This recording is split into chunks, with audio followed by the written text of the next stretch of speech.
Assalamualaikum warahmatullahi wabarakatuh.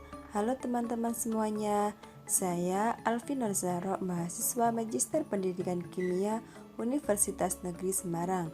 Saat ini saya menuju ke salah satu rumah produksi minuman tradisional Indonesia, yaitu es cincau. Es cincau merupakan minuman tradisional Indonesia yang diolah berasal dari daun cincau.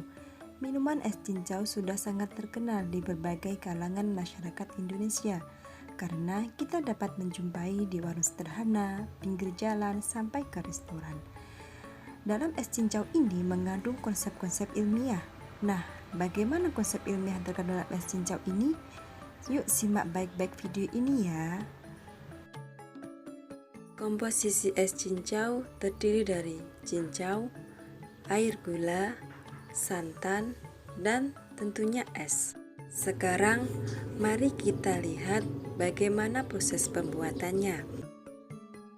Cincau dibuat dari ekstrak daun cincau yang masih segar. Daun cincau segar terlebih dahulu dicuci, kemudian ditambahkan air hangat dan air dingin. Setelah itu, daun cincau diremat-remat hingga keluar lendirnya dan juga airnya berubah menjadi warna hijau. Setelah itu, air cincau disaring menggunakan penyaringan.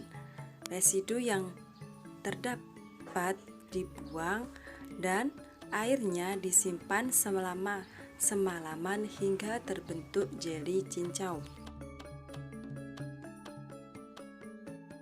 Teman-teman, kita dapat belajar mengenai sistem koloid pada proses pembuatan cincau. Cincau merupakan salah satu jenis koloid, di mana fase terdispersinya berupa padat, yaitu ekstrak daun cincau, dan medium pendispersinya berupa cair, yaitu air. Koloid jenis ini disebut dengan sol. Oh ya teman-teman, sebelumnya, apa kalian tahu apa itu koloid? Koloid adalah suatu campuran antara fase terdispersi dengan medium pendispersi, tetapi fase terdispersinya bukan dalam bentuk molekular, melainkan gabungan dari beberapa molekul. Secara visual, bentuk fisik koloid sama seperti bentuk larutan, tetapi jika diamati dengan mikroskop ultra, campuran ini bersifat heterogen. Selanjutnya, pembuatan air gula.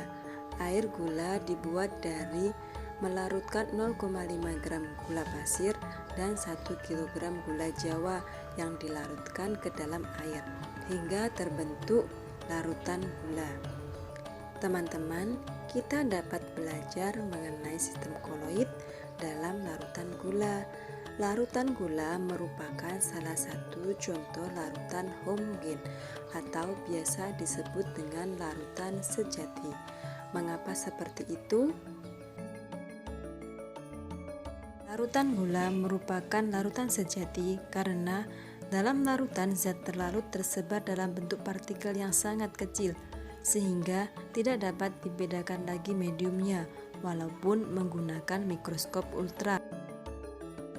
Larutan sejati adalah campuran antara zat padat atau zat cair sebagai fase terdispersi dengan zat cair sebagai medium pendispersi. Pada larutan sejati, fase terdispersi tersebar sempurna dengan medium pendispersi, sehingga dihasilkan campuran yang homogen. Antara fase terdispersi dengan medium pendispersinya tidak dapat dibedakan lagi. Selanjutnya, pembuatan santan. Santan dibuat dengan mengekstrak langsung daging buah kelapa. Daging buah kelapa yang tua diparut, kemudian diperas dengan air sehingga menghasilkan santan. Santan merupakan jenis koloid loh teman-teman.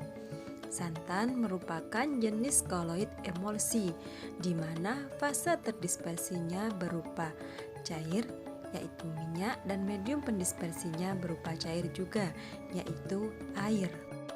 Nah teman-teman, berdasarkan campuran yang terdapat dalam cincau, air gula, santan. Apakah campuran air dan kopi juga memiliki karakteristik sama dengan salah satu mereka? Coba kalian jawab di kolom komentar ya. Jenis campuran apa yang terjadi pada air dan kopi? Nah, teman-teman, kalian telah melihat campuran dalam cincau, air gula, dan santan. Apa sih yang membedakan dari ketiga campuran tersebut?